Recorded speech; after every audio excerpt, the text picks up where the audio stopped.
Hello everyone. Today we are going to discuss about a very important topic in circuit theory, that is mesh analysis. It is also known as loop analysis. So first of all we have to identify the definition between a mesh and a loop. Mesh is a loop which does not contain any loops within it.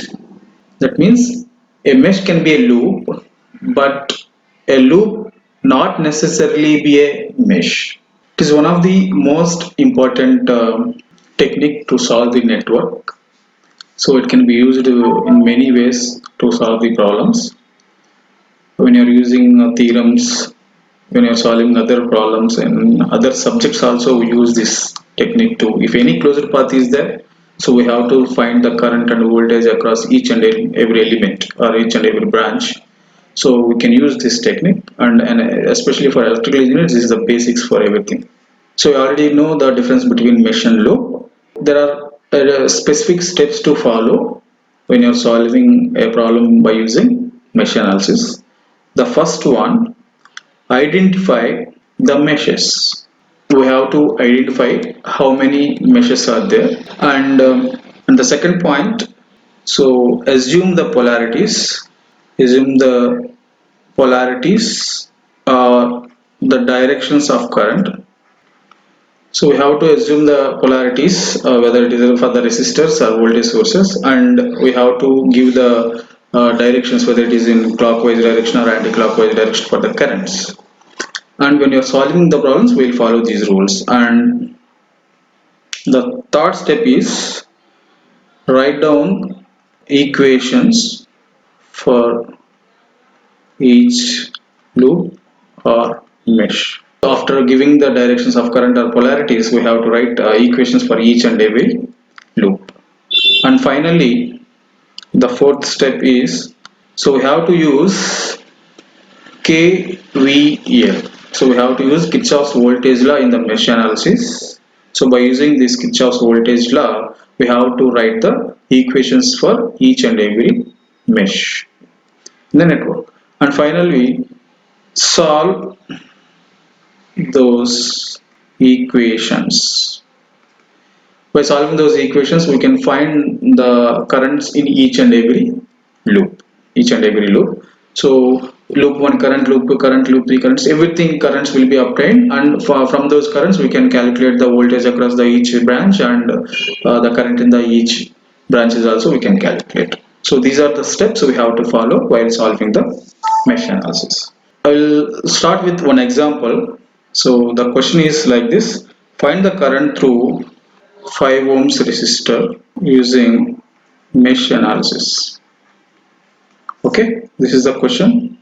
The network is like this, 5 ohms. So this is the network they given. So we need to calculate the current flowing through this 5 ohms resistor. We have to calculate the current flowing through this 5 ohms resistor. So step number 1, so identification of meshes.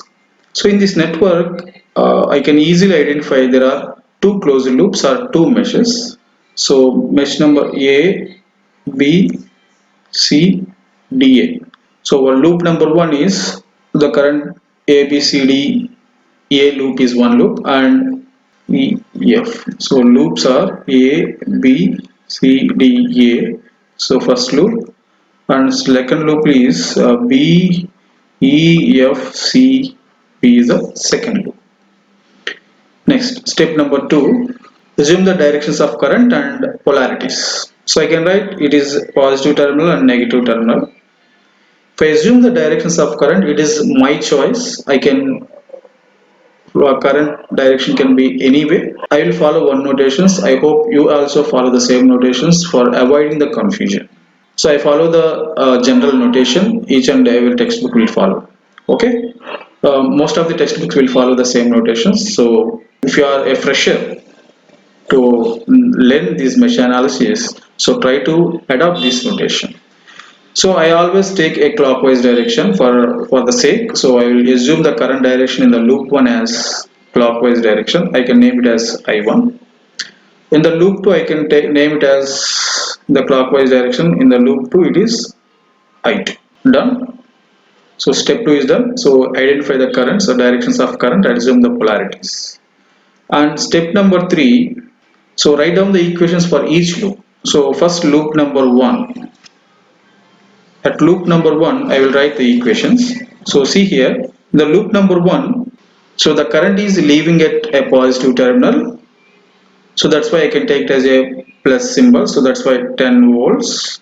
So I am applying KVL, Kirchhoff's voltage law. The voltage across 1 ohm, the voltage across 1 ohm will be current multiplied with resistance, that is I1 multiplied with 1 ohm minus 3 ohms into the current flowing through 3 ohms. So the current flowing through 3 ohms, if you observe here, so I1 current is in top to bottom and I2 current is from bottom to top.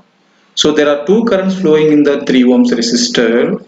So when I am in loop number 1, I can blindly write I1 minus I2. Why? Because both two currents are in opposite direction. That's why the resultant current will be I1 minus I2. So the resultant current will be I1 minus I2 is equal to 0. So Kirchhoff's voltage law is nothing but the sum of the voltages in a closed loop is equal to 0. That's all. Sum of the voltages in a closed loop is equal to 0. So here, how many voltages are there? The 10 volts, and the voltage across the 1 ohm and voltage across the 3 ohms is equal to 0.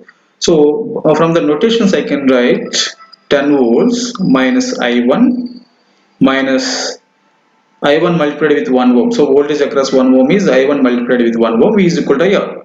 The same way minus 3 multiplied with the current flowing through 3 ohms is nothing but I1 minus I2. Why is I1 minus I2? Why? Because it is I1 current is from top to bottom and I2 current is from bottom to top. That's why it's in resultant I1 minus I2. It's a loop 1 equation. And coming to loop 2, so here there is no voltage sources. So I can blindly write minus 5I2 minus again 3 2. It is again two currents are flowing in 3 ohms. One is I2 current and I1 current. So the resultant current is I2 minus I1. Okay. When we are in the loop 2, I assume that I2 is greater than the I1. So when I am in loop 1, I1 is greater than I2. It's assumption. So you can blindly follow this notation and you can get the answers, right? Okay, I2 minus I1. So this is equation number 2. So equation number 1 is in with the two variables. We have two equations, I1 and I2 are the two variables. We have the two equations. By solving 1 and 2, I can get I1 and I2. I1 and I2. So what the question they given? So the current through 5 ohms resistor. So the current through 5 ohms resistor is nothing but I2. So if you calculate I2, that is will be the answer. So you just need to write the loop equations. You just need to write the loop equations, and by solving those two equations you will get two variables. By using two equations we can solve two variables, I1 and I2. So they require the current in 5 ohm resistor. So in the 5 ohm resistor the current flowing is nothing but a I2 current, right? So this is the current they want. So I assume that I2 is in the same direction, so I can write the current flowing through 5 ohms resistor is nothing but it is I2. So with this we can solve this any number of problems by using mesh analysis. Okay, try to solve another problem. Find the current through 5 ohms resistor using mesh analysis. 4 ohms, 5 ohms, and this will be 20 volts. So this is the problem they given. Okay, this is the question they given. So they required the current flowing through 5 ohms resistor, right? So this is the current they require. Okay, so step number 1. So identification of loops. So how many loops are there? 1, 2 and 3. So there are 3 loops. So I can assume the current directions also in clockwise direction, that is I1 I2 and this will be the I3. So step number 1, free loops. Step number 2, what is step number 2? So identification of currents also done. And step number 3, loop equations, right? Loop equations. So let's start writing loop equations. So equation number 1, loop equation number 1. If you start here, so in the clockwise direction, I am in this direction, so plus leaving, so positive terminal leaving, it is a plus symbol, that's 10 volts minus, so what is the voltage across 1 ohm? That is I1 is multiplied with 1 ohm, so I1 into 1, that is will be I1 minus 3 ohms, the voltage across 3 ohms. In the voltage, the resistance in 3 ohms, there are two currents, I1 and I2. So when I am in loop 1, I can write I1 minus I2 minus. So what about 6 ohms resistor? There are two currents, I1 and I3 are flowing in 6 ohms. That is 6 multiplied with I1 minus I3 equal to 0. So this is equation number. So okay, we can further simplify. So it will be I1 again. After simplification, I can write 10I1 minus 3I2 minus 6I3 equal to 0. It is equation number 1. Next, coming to loop 2. Coming to loop 2. So I can write 2 into I2. Why? Because only one current is flowing through 2 ohms resistor. So I think it is minus. Why? Because for the resistors I always take it as a minus symbol, and minus 5 into I2. Why? Because the only one current flowing through 5 ohms also. And coming to this voltage source, what is this voltage source? It is 5 volts. Sorry, I forgot to mention it's a 5 volts. And if you see this, the current flowing in opposite direction, so it seems to be leaving the negative terminal. So I can write is minus 5 minus, again, what is the resistor? 3 ohms. The current flowing through 3 ohms resistor is two currents, I2 and I1. So when I am in loop 2, I can write I2 minus I1 equal to 0.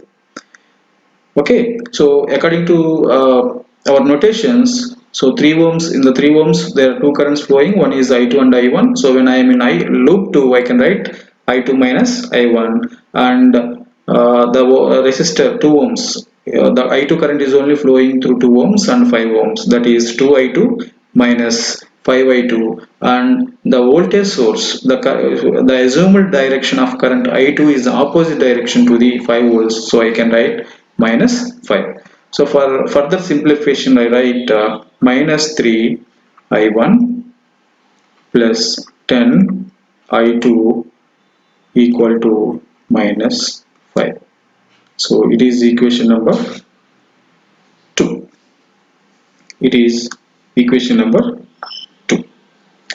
Coming to loop 3. So writing loop 3, and we can these are all loops or meshes. So I can mesh 1, mesh 2, mesh 3. So we can write like this also.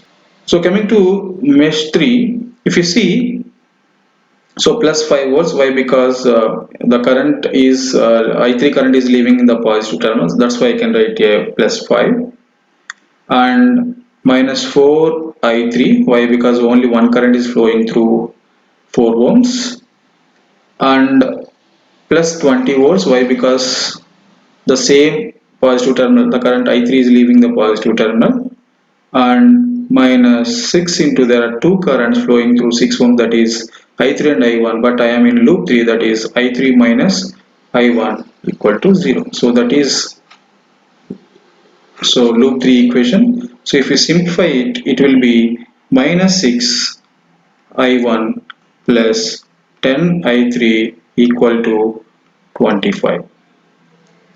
So this will be equation number 3. Okay, so we have three equations and three variables. So from this we can calculate I1 and I3. So there are, it's a mathematics skills. You can calculate I1, I2, I3 by using many methods. So I will use the matrix method. From this I can write one matrix and multiplied with I1, I2, I3, and that will be equal to, sorry, here it's not 0, it is 10. Well, solve by your own, so that whether it is right or wrong you can know it. So if any mistakes are there, please may put a comment in the comment box, right? So here after equation equality I can write here 10 minus 5 and 25. So for first loop number 1 it is 10, it is minus 3, and it is minus 6. So if you multiply 10I1 minus 3I2 minus 6I3 equal to 10. The similar way it is minus 3I1 plus 10I2 and I3 is not there, so I can place as a 0. And coming to third equation, minus 6, I2 is not there, I can place as 0 and it will be 10. So by using this, you can inverse matrix techniques, we can solve I1 and I2. So there is so for, you can calculate I1 and I2. I am writing answers here, so solve it by your own. So I1 has 4.27 amperes, I2 is equal to 0.78 amperes, and I3 is equal to 5.06 amperes. So what the question they want? Find the current through 5 ohms resistor.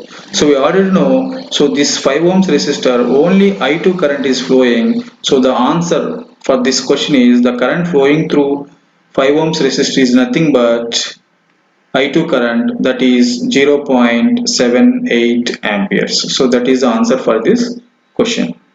Okay, so that is the answer, you can check and verify.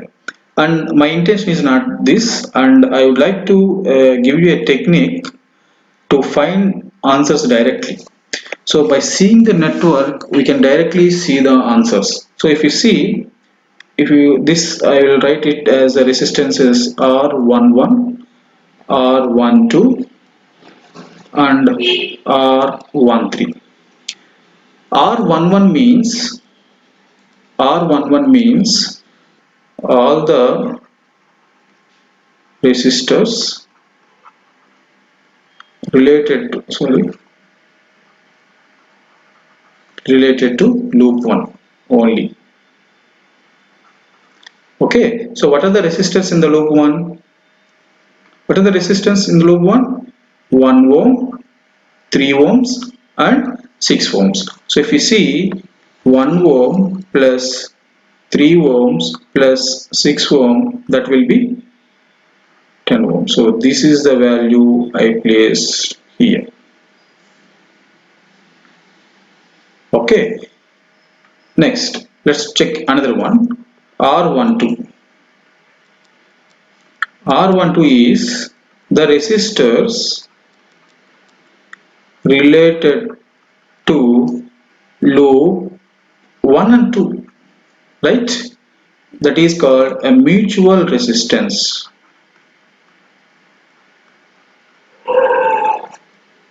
Mutual resistance.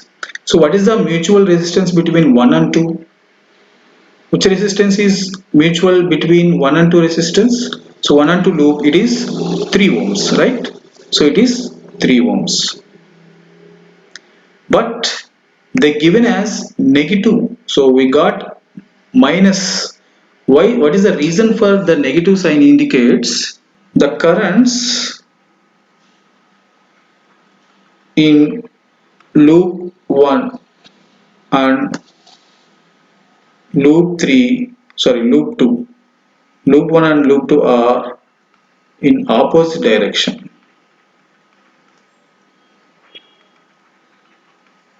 Okay, So why we are getting negative sign means, so I am writing this here R12.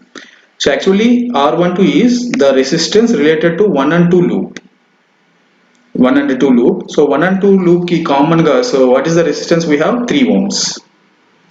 But the answer will be negative. Why? Because the loop 1 current and loop 2 current both are in opposite direction, which is flowing through the 3 ohms. So the current flowing through these 3 ohms, I1 and I2 are in opposite direction. That's why it will be a minus. So let's check R13. Let's check R13. So 1 and 3. So 1 and 3 we can have a common resistance is 6, but these two are also in opposite. That's why I get minus 6. So in this way we can directly write the answers from seeing the loops. So this is one of the best important technique to solve a network by using mesh analysis. Okay, I hope you got a very important point in this mesh analysis. So when you are further solving the any loop equations, you can directly write down those matrix form. Okay. Yes, if you like this video, like it, and if it is useful to others, then share it and subscribe to my channel for more interesting videos. Right? Thank you very much. Have a nice day.